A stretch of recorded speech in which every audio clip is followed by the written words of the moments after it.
Alright, guys. Why can't bicycles stand on their own? Because they're too tired.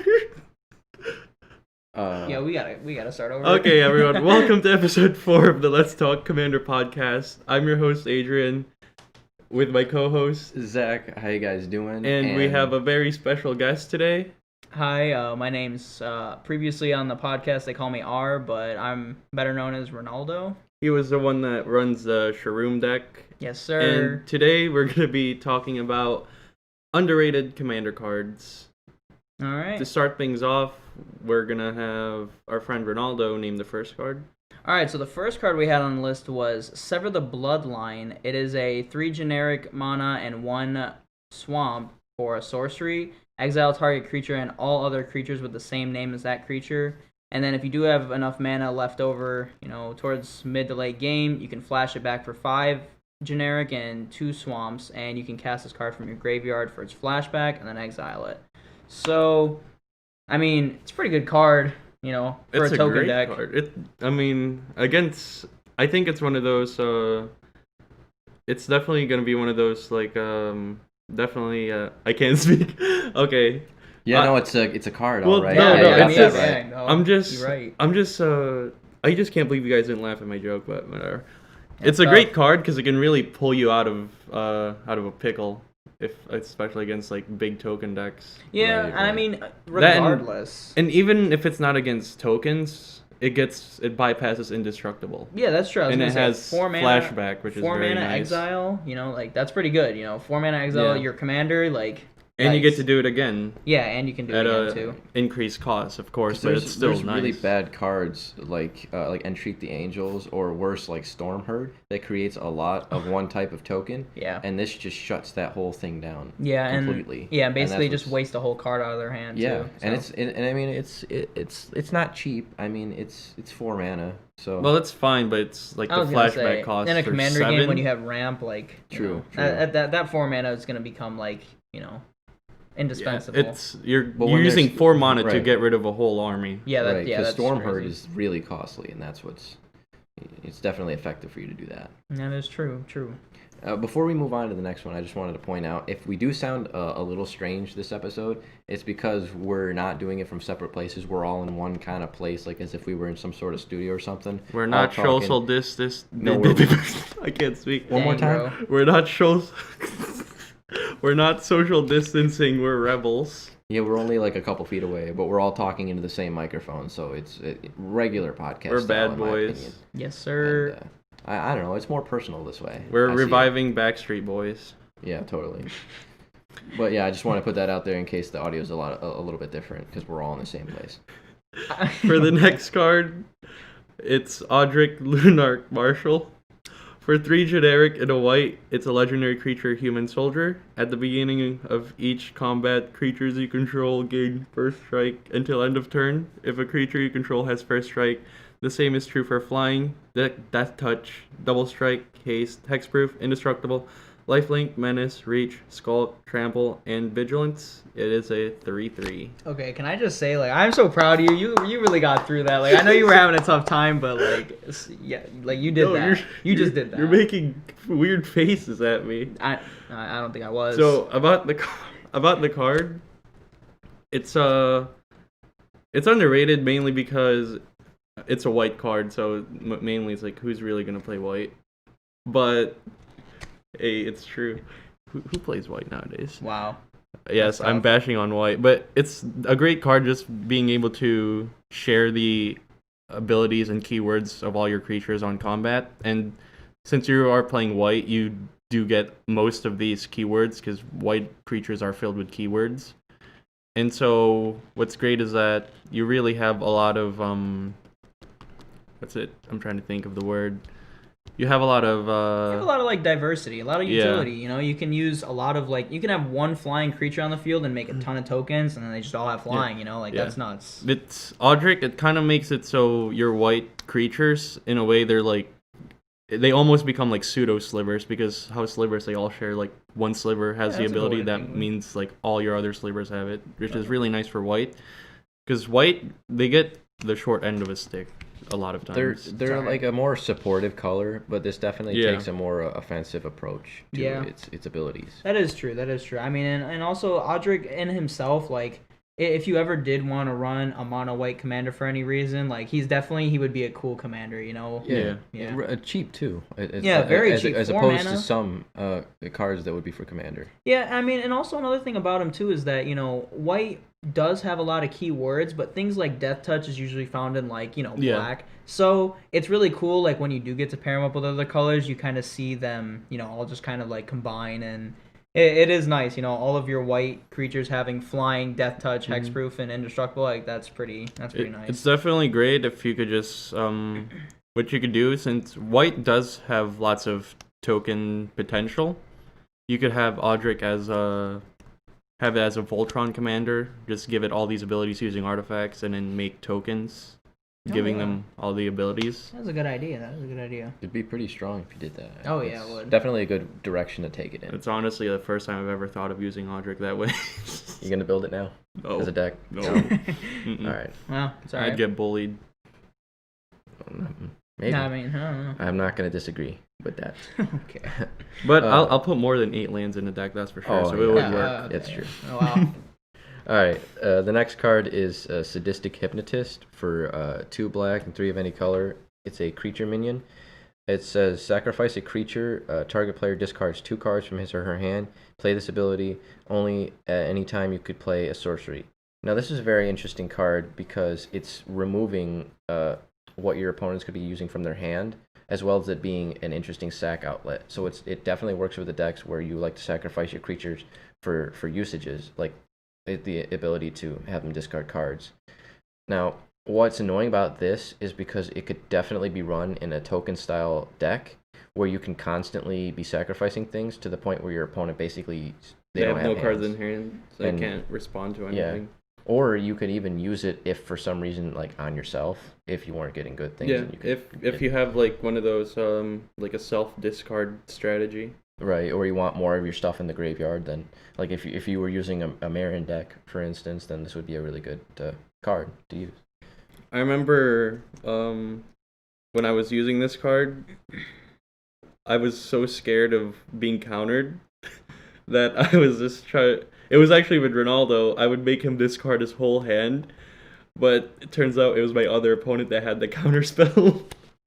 I remember that game. He was just yelling at me. He was being mad. He's like, "Stop making me discard. I don't have a counter spell." But I didn't believe him. I mean, what am I supposed to do? Like, believe him. I can't say that I don't have it because I want you to be scared. But at the same time, I literally went from like a full hand. I think I even had like Tashana, which gives me like no maximum hand size. I went from like 10 cards to like 2 the whole game, and I just had 1 after that, just drawing cards, and I was like, when's this man gonna run out of creatures to sack? I was so mad. Personally, I feel like this card is worse than when your opponent wheels you because you can't play any. At least if you get wheeled, you have potential for better cards, but your strategy just gets changed a little bit. Yeah. With this, you have basically nothing if they have enough creatures to sacrifice, and they can keep it that way. I mean, honestly, can I just say, for as good as this card is, I'm very surprised that it's like, not used in more decks. I mean, sack a creature, target player discards 2 cards from his or her hand. Like, I know you can't do it at any time. It's Right. only at sorcery speed, which might make it kind of like that, non-viable. You don't really want to add it to your deck, too much, but still, like, 2 cards for a creature and a token deck where it doesn't really matter. And like, that's pretty good. Especially now with like the new death trigger rules too. It doesn't even have to be you're doing it for its ability. You could just need a sack outlet for other things to get. Yeah, you could triggers for other- sacrifice your commander and it works. anything that has afterlife or stuff like that, or comes back from regenerative like abilities, like just from that too. So it's a good extra sack outlet to put in a deck like that. Yeah, I mean, true. And even if, like, I know this is probably a long shot, but in, like, a 5-color deck, like, Child of Alara, where if you have Sadistic Hypnotist and you just sack it, like, you're taking cards out of your opponent's hand, and they're wiping also... the board. Yeah, and they don't have anything, so they can't rebuild, like, seems pretty good. Or That like sounds annoying. Or blue-black control, where you're able to, like, bounce things and force them to discard if they're, like, low on And true, cards. like, if you're in a mill deck and you can somehow, if you kind of incorporate, like, a creature, like a heavy creature base, you can have your opponents discard while milling them, like... that's still pretty good. Right. All right, well, the next card on our list is Increasing Ambition. It is a 4 generic and 1 swamp sorcery. You search your library for a card and put that card in your hand. If it was cast from a graveyard, instead search your library for 2 cards and put those cards in your hand, then shuffle your library. So it has a flashback cost of 7 generic and a swamp. I mean, it's a 5 mana tutor, but you can do it again and get 2 instead of just 1. So I mean, I don't really know. You know, it wasn't in a lot of decks, so can't really say if it's underrated or not. But it definitely kind of made the list. It's a great card. I mean, yes, it is expensive, but 2 cards. Yeah, that can make a difference. Like yeah, 2 cards. Those could 2 end cards the game. could win. Yeah. Yeah, that could be your combo pieces. You know, Yeah. like that's a dub. That's That's why And- the most tutors are literally just for 1 card. And Because the potential for 2 is even if it gets countered, you have another shot. right. Yeah. Oh yeah, I didn't even think about that too. Yeah, usually your opponents wanna. And if it doesn't, you have the potential for 3. I mean, Yeah, that's true. If See, none of them sometimes gets though your countered. opponents instead of countering your tutor, they'll just counter the tutor, Yeah, like the the card cards you you tutored tutored for. Yeah. So I mean, it could kind of be like, you know, a waste, but you know, we all take that chance when we tutor for a card now. Yeah. Like, come on. right. But if you do flash it back, and then there's 2, the chances are they're only going to be able to counter 1 of those. So even if you can't get your combo off, you still can get 1 really good card out of it. Yeah, that's true. Or you could counter for a tutor, or you could tutor for a counter for their counter. I mean, Like, if you're really that dedicated to Yeah, the if play, then you're- yeah, you do yeah. you do you. All right, what's our next card? the next card is Chaos Wand. Ooh. For 3 generic, it's an artifact. You pay 4 to tap it. Target opponent exiles cards from the top of their library until they exile an instant or sorcery card.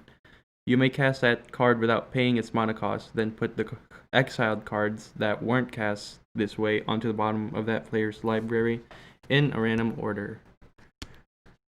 So this card, it's definitely one of those. It's really good, depending on your opponents, because most of the time you really want this card only if your opponents are going to be using like Spellslinger decks, or if they're using. Or no, not really. It's just Spellslinger decks, but any other way, it's Sorry just, to interrupt, but R's definitely looking at me with contempt in his eyes because you said Spellslinger deck, and he knows exactly Oh what I yeah, no, love it's to not do. even the fact. No, you were fine when you were going on Oh, your yeah, route. 'cause- I wasn't shaking my head. No, what you were gonna say. I was shaking my head at this man for playing Narset. and I Narset, just- yeah. You know, he usually runs those extra This deck turns. really just messes with with our friend with And Zach's Narset deck. Yeah. So I mean, it's kind of a nice little, you know, roadblock, but Instead of I mean, you instead like of to use his it a lot, extra so- turns, it's our extra turns kind of Yeah. a thing. Yeah, it's I mean, it's his too. what's yours is mine. You know. But I mean, what's yours isn't We're his. not playing Send triplets, so it really isn't. I mean, okay, well, you know. The Chaos Wand, it could be a hit or miss card really. Again, if it's Spellslinger decks, they're great. But if you're going against a Spellslinger deck that has like a very heavy sub theme, like for example, I run an artifact deck which most of my instant or sorcery spells, they're meant for artifacts really. So if Ronaldo was to use it on me, he's not really going to get use out of it because he's going to get an instant or sorcery that affects artifacts, and most likely he's not going to have the artifacts for it. So this deck is only really good if you're going to go against something with like, again, Narset or anything with extra turns or like card draw or anything like that. Yeah, I mean, I guess I advocate for the card just because I play it, but I mean, Yeah. the cool thing about it though, I just want to point out is that you keep taking cards off the top until you find an instant or sorcery. It's not like reveal the top 4, top 5, so you really don't whiff. You only really whiff if it's like, yeah, something that's, I mean, you can whiff. Right. I'm sorry, like if but, you get a counter spell or something, then Yeah, it's I mean- somewhat of a whiff. but it does take it away from them at that moment because Yeah. I'm pretty sure you just put it on the bottom of their library Yeah. anyway. Yep. So yeah, they're not going to draw it. What's also great about it is that you can do this at instant speed. It doesn't say you have to do it at like, sorcery, that you get to activate it only on your turn. That's what I think is what kind of makes the card like so good, is that Yeah, it has to be that is true. it could be on anyone's turn. Especially if you know they used a tutor like long-term plans or like mystical tutor, Yeah. where it Yeah. ends up on the top of their library. And you it's just an get- instant, and you Right. can play it at that moment. Then, Right. oh yeah. I mean, the only bad part about it is if you do it on like the end of somebody's turn, and you reveal a sorcery, and you Mhm. can't play it, and it's like a sorcery where it's like, I don't know, what's a take an extra turn sorcery? part of the water veil. Yeah, or part part of like the water temporal veil. trespass. Yeah, something like that. Then you really just It would have been nice to have those extra turns, but I guess at least your opponent doesn't get them, you know? What's nice about it, since it is an artifact, most likely you could have ways to untap it and keep true. it. Just steal your opponent's hold back. Unwinding Clock, Yeah. Voltaic Key, Yeah. Voltaic Servant. Yeah, they all untap artifacts. Like, You could use your opponent's entire deck. If you wanted using to. this 1 or 2, maybe even 3 times a rotation, I think that could get kind of broken. And it's really not played in any deck, so I mean, definitely want to, add to the list. All right, so the next card is Thematic Compass, and it's for 2 of any color artifact. This one is really interesting. It has a tap ability, pay 3. You can search your library for a basic land card, reveal it, and put it into your hand, and then shuffle your library. At the beginning of your end step, if you control 7 or more lands, transform Thematic Compass, and then when you transform it, it becomes Spires of Orzica, which taps for 1 mana to your mana pool, colorless, and then it also has the ability that you can tap it to untap target attacking creature opponent controls and remove it from combat. So it has like a Maze of Ith effect. Right, it does. So let's talk about like the first ability first. The fact that this is a really good way to build up your mana base and like the mana fixing, especially early on, because I think it's relatively cheap. It's great that it's also a colorless artifact. So for colors that don't have like the proper way of mana fixing. Right. It's definitely good. And definitely good you could keep doing it too, just to get, if you have the extra 3 mana to spare, you could keep doing it until obviously it flips over into 7.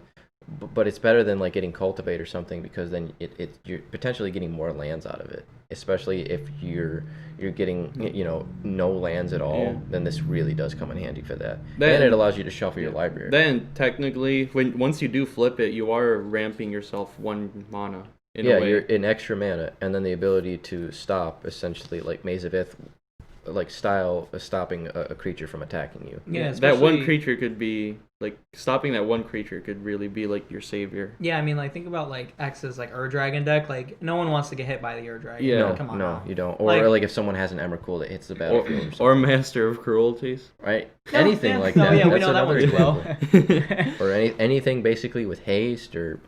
There's so many options. This can really like halt a Kalia deck to a certain point, because it's just it could just be Kalia attacking you. It's just 2 instead of like 10, or you're dead. Yeah, that is true. That's a good point too. Yeah, so I mean, actually, yeah, Thematic Compass. Now that I think about it, could really do some work. If you just don't have a way to like fog creatures, like because fog is usually Spore Frog. And green, there's a lot of good ways to stop creatures from hitting you, but yeah, we got it, dog. Spore Frog. Yeah, you haven't been here, but when you mention something that could be potentially for Spore Frog, he'll bring it up. Okay, I got you. Spore Frog. And we just all love that. It'll make an appearance secretly in the video somewhere. No, what I hate is that you guys hate Spore Frog even when I try to help you with it. I never said I hated it. I said it was annoying. Still, like, I mean, yeah, it's a good card and I with respect it. It's like it's a nice frog. I don't respect it. Like he can just with Marin, he could just get it back. You can never hit me all game. Boo. Oh my god, it's such a troll card. I swear, like, I just want every. And I'm not copy to be disagreeing burned. with that statement. I'm just saying that. It's a good card though. How does a frog stop an entire army though? Like, what's? I mean, it's got spores. I don't know. Yeah, you're right. All right. There's no. I don't know. All right. So next on our list we have Leyline of the Void. If Leyline of the Void is in your opening hand, you may begin the game with it on the battlefield. If a card would be put into an opponent's graveyard from anywhere, exile it instead. It's 2 generic and 2 swamps, an enchantment. I mean, everyone knows Leyline of Anticipation ever since it, M20. Got reprinted. Yeah, it got reprinted in M20. But I still feel like the other Leylines don't get enough light. Like, I feel like Leyline of Anticipation it just takes the spotlight. Yeah. Well, I mean, because it's a good card, speed. And it's, any blue deck's probably going to have it in there. Yeah. It's true. And there's not really that many other ways to give things flash like that. That's so good when you can just have it out on turn 1 if you have it in your compared hand. to, like, the other card that makes it like that lets you cast things at instant speed, it's much more cheaper in price. I mean, Vedalken Orrery is pretty expensive. Yeah, I mean, but just like look at it right now, it's literally taking away from the card that we chose. Right, like, because the thing is, well, all the ley lines are like that. You could all get them out on your first turn if you have them in your opening hand, and they all have really good abilities for the field. Yeah, it's just that Leyline of Anticipation. I feel like it just it's really more overshoots. streamlined. I think it's such a great card, but You guys never use it when I play Marin, so No, that's I your have. problem. Okay, Leyline of the Void is in my deck. Whenever you play Marin, it just decides to hide. Like it doesn't No, come that's out. why you keep mulling till you get it. Like Mull the one if you have to. That's I the mean- thing. I will tell you, depending on like I have mulled at least once attempting to get A like ley a line. ley line. I Yeah. mean, but that's reasonable. But Yeah. you're probably looking for anticipation and not, this Right. Leyline of the Void. Well, Like, I mean, that's the problem. especially It's in not the game like of it's bad though. 'cause- Especially in a game of Commander, because you get the free mull, you can be really aggressive with your mull and really strategize around it just to try to get a Did ley we, line did card. we Yeah, even that is mention what true. this card does? Oh, yeah. I mean, That's I true. did read the We card, but we totally haven't really forgot. talked about the effects because I Yeah. mean, okay, we'll reiterate. If a card's put into an opponent's graveyard from anywhere, you exile it instead. I mean, the perfect graveyard hate. If your friends play a deck like Adrian here, and he plays Marin, and literally everything comes out of his graveyard every 2 seconds, and yeah, it's a nice card because he can't keep sacking and returning and. Really, really great for mill as well because it is that amount of graveyard hate that you like. That's not like a one and done like a Tormod's Crypt, Yeah, that's It's totally true. and that's how most graveyard hates is. This is like the enchantment that stays there, and then every time you mill for 5 cards, 10 cards, or whatever, they're automatically. Yeah, and you can't shuffle your graveyard back in your library if you don't have a graveyard, Exactly. Yeah. So I mean, like, That's the good. And the best part about it is like it's actually more or less of a. It's more or less of an underwhelming. It's more or less of an underwhelming card if you really look at it. But when it's in that particular setting, they're Oh, always yeah. going to try to target that, It's which gonna be a actually takes powerful away card. for like it takes the attention away from what you're trying to actually do when you're milling. Yo, Adrian, are you good? Yeah. Want to play footsies with me some more? All right then. No, you two were playing footsie, so Back it up. I'm trying to be I serious don't know here, about man. that. Yeah, we You were two talking were- about Leyline of the You Void. two were playing You- footsies, and I was just there by myself, and I'm in the middle. How y'all? Okay, can I both just- of you guys play footsies, but not include me when I'm sitting in the middle of both of you. You know what? You were right. You're sorry. That was Yeah, a you know bad, what? Let's you know. just Okay. social distancing. It was wrong whatever. of us to it's do good. that. Can Yeah, I just thank can I you. just make a point? Yo, your socks are actually amazing. They're making me Coke? hungry. We got Coca-Cola. No, it's Coke, pancakes. Okay, back. Pizza, ice cream, and burgers. Like, come on now. Beautiful, beautiful. Our next card we'll be talking about. I really like this card. It's totally underrated. It's Sundial of the Infinite. For 2 generic, it's an artifact. You pay 1 and tap it. Until end of turn, activate this ability only during your turn. Exile all spells and abilities on the stack. Discard down to your maximum hand size. Damage wears off, and this turn and until end of turn effects end. All right. So, What I like about this card is because it really bypasses a lot of things. One, it bypasses it's like a fog effect, and 2, it really gets rid of spells that say your opponent's cast a spell and it can't be countered. It bypasses that, and 3, if you don't have a counter spell in hand, it is technically like a counter spell because it exiles the spells and abilities on the stack. So a great way to use this card, say it's your turn and your opponent just uses Cyclonic Rift on you, you just activate Sundial of the Infinite and then it wears off, nothing happens, your board's back. Stack wise, it's gonna resolve first before the Cyclonic Rift. Yeah. well, that and it exiles spells Yeah. Oh, yeah. on the stack. So, Oh, like, you don't even get it in your graveyard. Like, This it's just gone. this just makes the stack completely I mean, irrelevant. Yeah, It really ends does. your turn, but it's so good still. Yeah. Like Oh, yeah. to avoid whatever damage or And I avoid think whatever that's- instant board wipe kind of effect. You just end your turn. I think that's really the point of why this is underrated because people just look at it just ending your turn. Yeah. They think it's just a useless action, but they don't realize like the capabilities of what you're actually able to do by ending your turn. Yeah. Like let's look at things that'll be like, oh, target creatures have flying until end of turn. End of Yeah. turn. They have flying. Yeah, I mean, yeah, oh yeah, we didn't even like really bring up that kind of rule where end of turn effects just kind of don't ever resolve, like because there's no actual Because- end step. Because of the Sundial, Sundial, I'm pretty sure it actually, because of how phases work, there's your end turn and then there's the cleanup. I believe this just goes straight to your cleanup. That's what I think it goes. So it skips the actual end of your turn. Yeah, so all end of turn That's abilities why- like don't trigger, like Yeah. angels sacrifice, or like when like Dice of St. Traps, perfect example. You create a 4/4 angel at the beginning of combat, can attack or whatever, and then you exile it at the end of turn. But if like during your second main, or after damage is dealt during combat, you just end your turn, then you just have a free angel and you can just keep making more.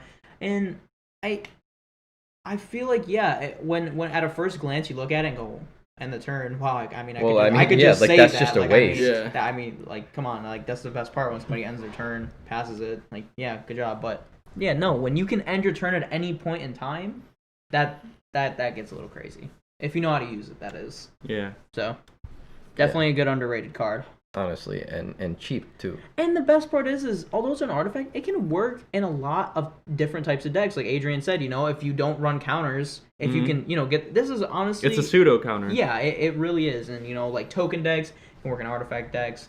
Anything. If they're gonna make big tokens on your turn somehow. I know we'll have a card coming up in our honorable mentions, but if you have effects that give your cards indestructible, they just that stays. like Audric. We just talked about. Audric but like too. Boros Charm too, where it says all your permanents have indestructible till end of turn. If you just end the turn, all your permanents have indestructible For the rest of the game. for 2 mana. Yeah, for 2 mana. Well, 2 3 mana, because of the ability, but I mean that's Yeah. really good. Yeah, that's pretty nuts.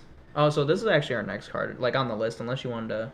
No, yeah, you can just do it. You can do it. Yeah, I want to talk about it. If you want to. I mean, I feel like. I mean, you did kind of think about this one. All right. I mean, I guess I'll grab this one. All right. So our next card is a 4-mana sorcery, 3 generic and a blue, a washout. Return all permanents of the chosen color of your choice to their owner's hands. Now, I mean, I feel like that's enough said. Like that's a board wipe, and I mean, if you're playing, it's a targeted board wipe. It really is. Like, say 2 of your opponents are playing green and you're not in green. Yeah. That's a one-sided board wipe. Like you don't get touched. It doesn't affect you. Like that's pretty good. I've seen from games that I've played where groups of people they'll get together and they'll all just play mono colored decks with each other. And then if someone's running this card and they do this, like, and they choose whatever color that isn't their own, then they're like bouncing basically everything out of the bat besides like lands, which are colorless. But I mean, yeah, there's workarounds for that. Yeah, I was gonna say, and we were just talking about that before we actually started the podcast. But yeah, if you can give lands like that color, that color identity, and then choose that color for certain players, oh my gosh, like that's you're gonna lose. Even a few if you're not like even if you're not playing like just mono, and you're just like playing someone who's just playing a monocolored deck, and you have this card, that's just shut down for them. Really is. What's great about this card too is like if you're playing a deck that utilizes like ETB effects or cast triggers on your creatures or whatever, you could use that too. You could just bounce your own stuff and then get the cast or ETB effect back on it. Right. And especially too, like if your opponents are running cards that are like split colors and stuff, or they're not running the specific colors that you're planning, and it's not going to do as big of an effect, you can have ways to manipulate what colors things are, like creatures and permanents, which then you can end up completely board wiping them, and it's way cheaper than if you were to do it like Cyclonic Rift way. Oh yeah, I think that's where with what you just said is where this next card kind of comes like into effect, Yeah, so, I mean, I'll talk about this one. You can introduce this one. So this one is recently actually has just been unbanned because of the banning of another card. So that should already tell you basically how OP this card is. But it's a Painter Servant for 2 mana of any color. It's an artifact creature scarecrow. As Painter Servant comes into play, choose a color. All cards that aren't in play, spells, and permanents are the chosen color in addition to their other colors. So this isn't even like just a until end of turn thing. This is once it enters the battlefield and you choose that color, basically everything becomes that color permanently, which can come in handy. And the reason why it was recently unbanned is because what was the name of that card? It was Wait, I'm sorry. Repeat it. it was the mono white commander that was recently Iona. banned. Iona Shield of Emeria or something like that. Yeah. It enters as it enters the battlefield, you choose a color. Your opponents can't cast spell of that color. Yeah. Oh yeah, we know. Thanks, Adrian. You definitely introduced us to a lot of cards that. Oh yeah, before it was banned, I would always attach Helm of the Host to it, and as the copies were being made, I'd just keep naming different the colors until the entire spectrum is just shut until down. all there's left is they can only cast colorless spells. Yeah, he's definitely a nice guy. So, yeah, definitely want to play every single game with Adrian here.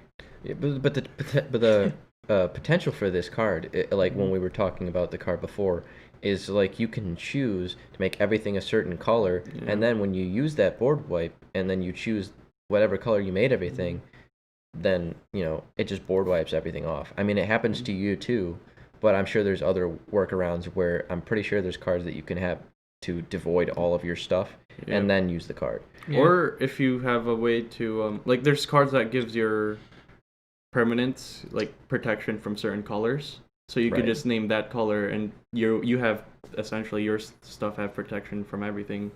Like your Animar, he has protection from white and black, right? Yeah, white and black. Yeah, you can name white or black with Painter Servant, and nothing can affect Animar. But it's not just that too. It's the fact that it's not like they just become that color, but they also keep their other colors as well. Yeah. So splitting those colors up, it's making like if everything was different colored, but then you just decided to make everything blue, and it comes with its advantages as well. Yeah, I mean, it kind of creates an extra layer. Like, you do have to maybe take a couple extra steps, but, like, if you get all the key elements and the pieces, correct, like, you can make a pretty big play, impactful enough to win you the game, Well, with the thing is, if we're talking about the previous card Washout, you're gonna pretty much restart the game, because that affects everyone.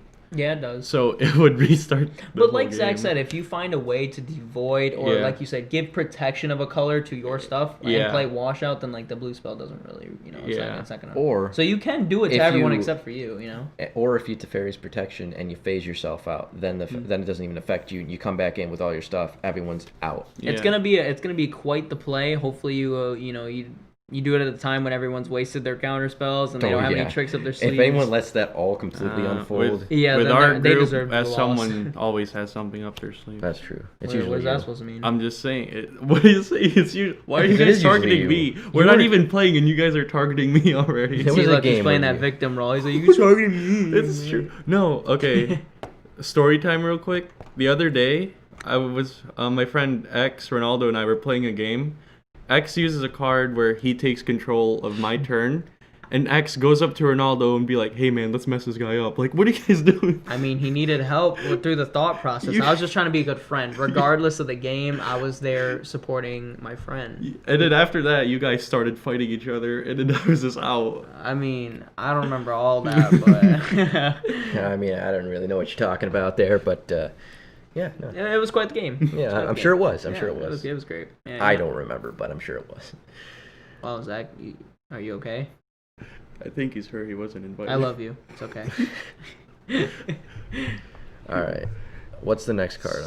It is the one in front of you. Oh, really? Yeah. Apparently I'm blind. All right. This is a really interesting card, actually. That's Gucci.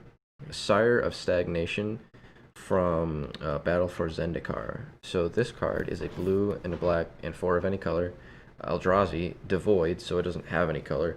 When a land enters the battlefield under an opponent's control, that player exiles the top 2 cards of his or her library, and you draw 2 cards. Boo. Now, I know that you probably wouldn't be able to get this out early unless you somehow were able to cheat it out, luckily. But early on, when everyone's trying to land ramp, this would just be detrimental to doing that entirely. But even if you don't, it's the constant, when you're halfway through a game, you're still going to end up just like, every time a turn hits, you're playing a land most likely. And that's going to happen, and every time. So let's say roughly on an average, your opponents play 1 land a turn, which is reasonable if they're drawing. Unless they have lands. 8 lands in their deck. So. Yeah, of course. Well, I mean, then that's the way around the whole debacle. So you're saying Zach was ahead of his time? Maybe he was. Maybe he was. 8 lands in the deck. Okay, listen, ladies and gentlemen. 8 lands in your deck might just be the next big move. You're gonna win all Commander games with 8 lands. Just make sure you run Mana Crypt, Soul Ring, everything else to get you actual mana. And just make sure, so it's worth it. Make sure your opponent's playing Sire of Stagnation. Right. Yeah. Anyone ever tutor for a land here? No, just me. Wow. But seriously though, like on an average, people are going to be playing at least 1 land a turn, and if they're doing that, then you're at least drawing 2 cards every turn, and then they're losing 2 cards from their library every turn. Yeah. Definitely a good card that I would put in a mill deck. What's great about this is if you decide to run green with it, I'm sure there's like a green card where you can force it so everyone has to search for a land. and put it into play. Oh yeah, I think there's there's also like tempt with discovery. You can have people like pick if they want to choose and go find a land. So it's tough because that could be good because it's like, do they want to exile the 2 cards, but for a ramp? Yeah, because so it's like it doesn't even say whenever like they play land. It's just whenever a land enters the battlefield. So if you can make them put lands on the battlefield, then that's Right. And this would be good. So let's say you had white, right, and you were running white along with this, and you had like a Settle the Wreckage. That would be good because you can stop and exile everyone's stuff. And basically, it's completely one-sided because they're not going to put lands for each creature because it's going to hurt them. Yeah, so you can basically play that spell, exile their stuff, and not have to worry about them getting more mana. Yeah. Unless they're stupid enough to be like, I'm going to put 8 mana on the field and then just take like the mill of 16. If you run an 8-land deck, you kind of need it, though. All right, we're moving on from that, okay? It's like 3 times already, you know. I could bring up quite a few things. Karn liberated. What? They don't know that, so it's fine. Right, that's right. We didn't tell them that why lost you a Karn liberated and a Seraph Sanctum. Oh my gosh, I actually forgot about that. Hey, Ronaldo, didn't you like pay 5 mana to get a Swiftfoot Boots out of your graveyard and never got to use it? I did, sadly, but I feel like not losing $200+ worth of cards might just, maybe balance that out a little bit. I don't know. Right. You tell me. Am I wrong for that or? All right, no comment. All right. Okay. Let's just move on. Well, this is the next card on our list. Rebuild. I think you said X runs this in his deck. Yeah, he does. Doesn't he? It's just 3 mana, 2 generic and a blue, instant speed. Mind you, instant speed. Return all artifacts to their owner's hands. Also, you can cycle it for 2, which, you discard and draw a card. Now, okay, me and Adrian here, we both have an artifact deck. And for 3 mana, to return basically our board to our hand. I even have artifact lands. Like, that's just... And I run Mycosynth Lattice, so it could restart the game. Oh, yeah, it really could. It really could. So, I mean, and honestly, I didn't even think about that, but in a way, if you had, like, I can't think of, what's the card that gives all spells flash? It's an artifact. Vidalcan. Yeah, Vidalcan Orrery, yeah, just totally, like, if you have Vidalcan Orrery and your opponent goes to play Rebuild on you, and you just happen to have Mycosynth Lattice and can play it at instant speed, then you just restart the game. Like, So, I mean, I guess that'd be kind of fun. If you're going to be set back, you might as well just make it so everyone is true. Back. I mean, but still, I just feel like it's underrated only because it's a 3 mana instant. And even if you don't need to use it, you could draw a card. Oh yeah, true. I mean, yeah, that's totally just like, a free card if you, don't necessarily need, you're not playing an artifact deck, But I'm just saying, me and you both run artifact decks. That's kind of... Yeah, I mean, it's kind of a thing that you would ultimately want to sideboard against your opponent, and if you knew they were going to play an artifact deck, it's something that you would just automatically include in there, because you can just wreck their entire everything they do. The whole board state that they've accomplished, gone with 3 mana. Oh, for sure, yeah. Oh, yeah. And the thing is, even if it were to get countered, it leaves you open with so much more mana, because it's so cheap. So if you could and had the ability, you could counter the counter. Oh yeah, that's true. I mean, it's not like a spell that would cost like 7 mana or something. It's cheap, so you're able to like have answers to what's happening. I mean, like if I didn't play an artifact deck and like 2 or like 3 out of like some amount of people in my friend group used artifact decks, like I would totally have it. And like in any blue deck that I had, I would immediately pull it out and be like, all right, guys. If you want to play, then not about to play for long. All right, let's do it. All right, then. You want to cast that again? No, I don't think we're good. No, here you go. That'll be yours once we get there. All right, so the next card on our list. That's a favorite. Temporal Aperture. It is just 2 colorless mana for an artifact. You pay 5 and tap it. Shuffle your library and reveal the top card. Until the end of turn, as long as that card remains on the top of your library, you may play that card as though in your hand without paying its mana cost. And if the spell has X in its casting cost, then X is 0. But I mean, I'm honestly gonna just give this over to Adrian. He's the one who put it in his deck, introduced us to this card. Didn't even know it was a thing. Yeah, you'd be surprised by it's a great card, but you'd be surprised by like how it's the amount of play that it actually is. It's when we looked it up, wasn't it like 1%. I don't even remember. It was so insignificant that it really surprised me. I think it was in less than 500 decks. That's the ability is that's Urza's tap ability, right? For the for the Urza Grand Artificer. Oh yeah, like the blue Urza. Yeah. It shares that ability. Yeah, so it's that same thing. So if it's good enough to be put on Urza, one of the top best competitive commanders out there, it's a good ability. Yeah. I mean, it's not like the main point of the card, but like it's still a good just being able to, if you have 5 mana, shuffle and then play something for free. Yeah, I know. And this being an artifact, it can go in quite a lot of decks. It can go in any deck. And the fact that it doesn't is kind of shocking to me. What's great about this card is even because of how it's worded. So even so, say you get a land, you could still play it because it's as if it was in your hand. So say you don't have a land for turn, but you have the mana to do it, to just activate it. You could just possibly get a land. The thing about the card is that it's a 50-50. You're either gonna gain a lot from it, or you're not. But any form of value is still very nice. That is true. I mean, essentially, you could be wasting 5 mana, but like, think about. I don't know. A lot of people probably don't build a lot of like Eldrazi decks. They're usually, expensive. But if you put you could get really a 10, 11, 12 mana Eldrazi that because I think because of how I think I don't remember if you still get the cast trigger from this card though. That's the thing. Regardless. Yeah, it's honestly, an Eldrazi. Yeah, it's still most an Eldrazi. Eldrazi's have Annihilator. Yeah. Kozilek, you just discard to counter. Yeah. Even if you don't get the ETBs, you sometimes they're usually pretty good. Like Ulamog, I'm pretty sure he exiles 2 things, but all the big Eldrazi's have like the enter the battlefield triggers. Or no, those are cast triggers though. Or cast yeah, triggers. I mean these aren't. It just says you may play the card, so it's not you may cast the card. But it's as if in your hand. That's the thing. So it's like. Yeah, I mean, I'm not really sure. Yeah, I guess, I'm not sure. But either way, you're getting a card for free. Everybody, if you can cheat out cards in Magic, that's one of the most powerful things. And especially if you ran this in an artifact deck, there's so much potential for what you could get in there. Especially for his or your artifact deck. Yeah. You have some really strong, really good artifacts in there, and you just get them out for free. I remember paying 5 mana and getting out Darksteel Forge, which is a 9 mana artifact, and then all of a sudden, all my artifacts have indestructible. Yeah, or I mean, and everyone's sighing and looking at me. or putting it in like your Narset deck, getting. It's perfectly on theme with it too. Yeah. Approach of the Second Sun, Mind's Dilation. Yeah, that's good. 1,000-Year Storm. It's essentially it's expensive to use its ability, but it's like an extra Narset trigger in my opinion. Yeah, and it's for anything. I could get lands with it.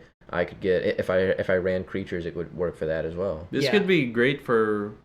You love Atali. This could work for Atali because it does it in a way. It plays with the top card. It does. It's actually better than the Narset's ability too because I thought he was about to say it's better than Atali. No, I was gonna have to. Yeah, we were gonna fight. For like the example of Approach of the Second Sun, which says like you have to cast it from your hand, like twice. Yeah. So this ability, isn't it? You just cast it. No, it has to. One of the times it has to be casted one of them from has your to be hands. from your hand. So because this is technically saying you're casting it as if it was in your hand, then you could get that from it and then win the game. Yeah. So I mean, still pretty good. But so like little fun fact, Atali is my favorite card in Magic. If you bad mouth Atali, I don't know. I guess we just can't talk. We can't be friends. Okay, we won't. If anyone in the comments says Atali's bad, he's not coming back on the show here. I don't see you play Atali at all. I mean, I actually have the physical card. I just don't have. I don't have the facilities for that big mon. I can't make a deck around him. You can put in at least in your Lord Windgrace deck just to do it. But I mean, it's Atali. You know what? You're right. What am I doing? I'm a disgrace. I'm gonna go get it right now. Hey, I mean, I have a demonic tutor that sits in a binder that I don't know what to do with. I mean, I just recently got it, but deck. I probably will. Honestly. He's actually doing it right now. I gotta see if I have it on me. So let it be known he has gotten up and now he is looking for his cards. You do have the next card, so all right. The next card is Life's Finale for 4 generic and 2 black. It's a sorcery. It's not Atali, that's true. Underrated card. Destroy all creatures, then search target opponent's library for up to 3 creature cards and put them into his or her graveyard. Then that player shuffles his or her library. I like this board wipe. It is expensive for 6, but the ability to just search your opponent's library for 3 creature cards that gets you a lot of information because while you're searching the library, you're gonna know you could possibly know every card in there if you can remember them, and then you could also see like, hey, what's their combo? What's the rest of their deck? How's it gonna look? But then there's the 3 creatures, which the way I use Life's Finale, it's in my Marin deck. What I like to do with it, I like to use Life's Finale, and then I like to follow it up with using Liliana's Rise of the Dark Realms. I think that's what it was called. The one that gets all creature cards from all graveyards onto your battlefield. Mm-hmm. I remember one time when we were playing with our teacher, I used Life's Finale and I searched his library to put Avacyn, Ulamog, and Emrakul in his graveyard, and I just stole it from him. Boo. That's terrible. Boo, you deserve to be purged. Boo.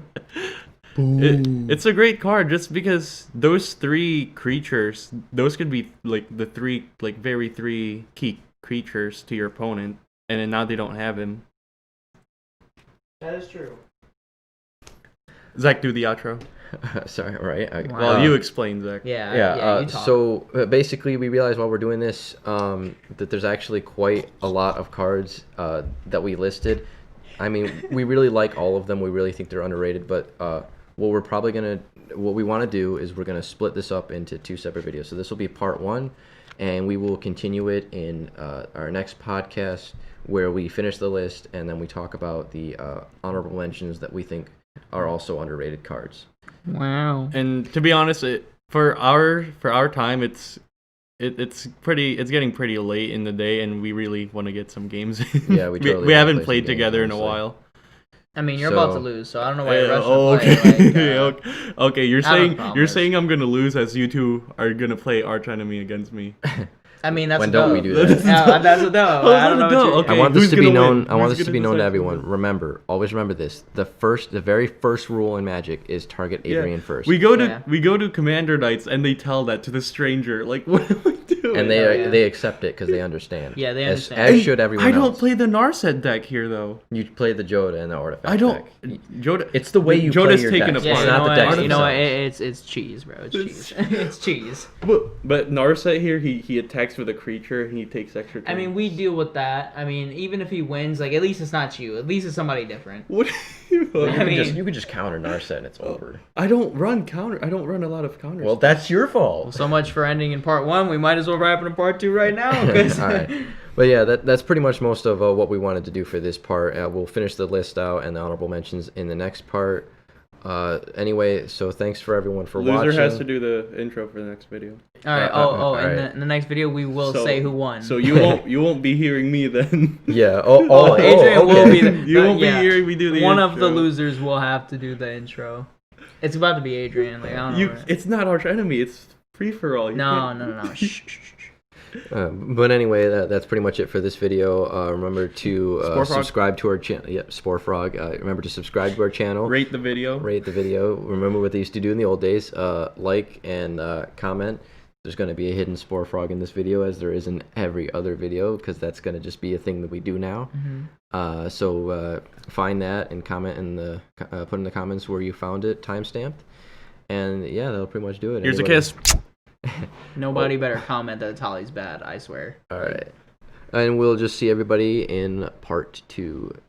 Bye. The Tali's all right.